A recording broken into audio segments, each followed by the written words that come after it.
Hi there. Welcome to Different Lands, Similar Stories. This is lesson 7 in the series, and it's called Little Red Riding Hood. Now, this particular folktale has been told around the world for hundreds of years. It was first published long, long ago by two German brothers known as the Grimm brothers. I want you to listen carefully to the folk tale to find out what directions the little girl receives from her mother and what happens to the little girl when she does not follow them. Once there was a little girl who was loved by all who knew her, but most of all by her grandmother, who could not do enough for her. Once the grandmother sent the girl a cloak with a red velvet hood. The little girl was so pleased with the cloak that she cherished it and wore it every day. So she came to be known as Little Red Riding Hood. One day her mother said to her, "Little Red Riding Hood, your grandmother is feeling sick. I would like you to go and visit her. Take her some of the cakes we baked yesterday. They will do her good. Go quickly before it gets too warm, but remember to stay on the path and do not stop along the way." "I will do just as you say, mother," promised Little Red Riding Hood. Little Red Riding Hood started on her way. Her grandmother lived in a house in the woods, a half-hour's walk from the village. Little Red Riding Hood had only just entered the wood when she came upon a wolf. The wolf longed to eat Little Red Riding Hood for lunch, but Little Red Riding Hood did not know what a wicked animal he was, so she was not afraid of him. "Good morning, Little Red Riding Hood," said the wolf. "Good morning, Wolf," she answered kindly. "And where are you going so early?" he asked. "To my granny's house."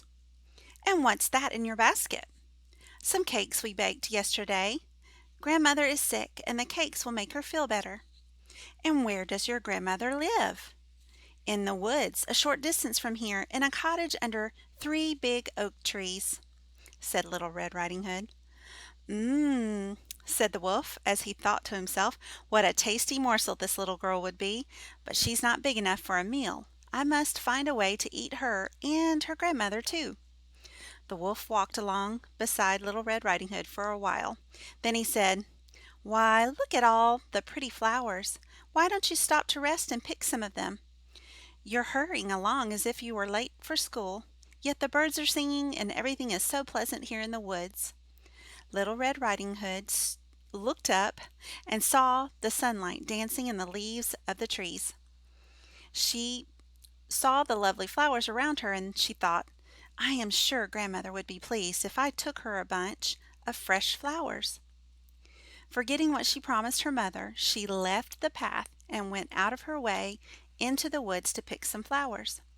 Each time she picked one, she saw others even prettier farther on, and so she strayed deeper and deeper into the woods.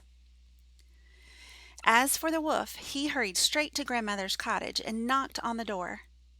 "Who's there?" said a little voice. "It is I, Little Red Riding Hood," said the wolf, trying to sound like the little girl. "Oh, lift the latch and let yourself in, dear," said the old woman. "I am too weak to get out of bed." The wolf lifted the latch and swung open the door. Before grandmother could realize what was happening, the wolf gobbled her up in one mouthful. Then the sly wolf dressed himself in her nightgown and nightcap. With a wicked grin, he got into the bed and pulled up the covers. It was quite the disguise. Meanwhile, Little Red Riding Hood had picked all the flowers she could carry and found her way back to the path. She walked on quickly until she came to grandmother's house. She was surprised to find the door open. As she stepped inside, she felt very strange. "Oh dear," she said to herself, "this morning I was so glad to be going to see my grandmother. Why do I feel so frightened now?" She took a deep breath and called out, "Good morning, grandmother," but there was no answer. She went up to the bed. There she saw her grandmother, or so she thought. The wolf had pulled the covers up under his chin and pulled the nightcap down to his eyes. Little Red Riding Hood thought her grandmother looked very strange indeed. "Oh, Granny," she said, "what big ears you have." "The better to hear you with, my dear," said the wolf. Said Little Red Riding Hood. "Granny must be very sick indeed, for her voice is much deeper than it used to be." "And Granny, what big eyes you have!" "The better to see you with, my dear." "And Grandmother, what big teeth you have!" "The better to eat you!" cried the wolf as he sprang out of the bed and swallowed Little Red Riding Hood in one big gulp. After his meal the wolf was feeling stuffed. He lay down on the bed and went to sleep, and began to snore very loudly. A hunter who was passing by the cottage heard the snoring. "My," he thought, "the old woman sounds terrible. I'd better look inside and check on her." The hunter walked inside and saw the wolf. He instantly noticed the wolf's big belly and realized that the wolf had eaten the old woman. He knew he had to set her free. The hunter set them free, and out jumped Little Red Riding Hood and Granny. "Oh, I am grateful you saved us," said Little Red Riding Hood. Granny, too, thanked the hunter for his kindness. When the wolf woke up, he was so shocked to see all of the people standing before him that he ran away, never to be seen again.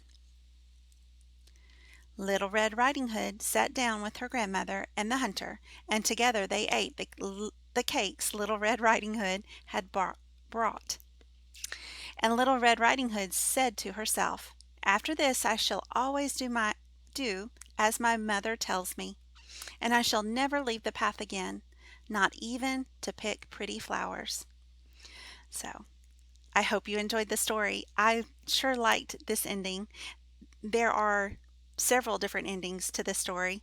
This one is different from the one I knew or know originally. So, all right, I'll see you back at the next Read Aloud. Bye.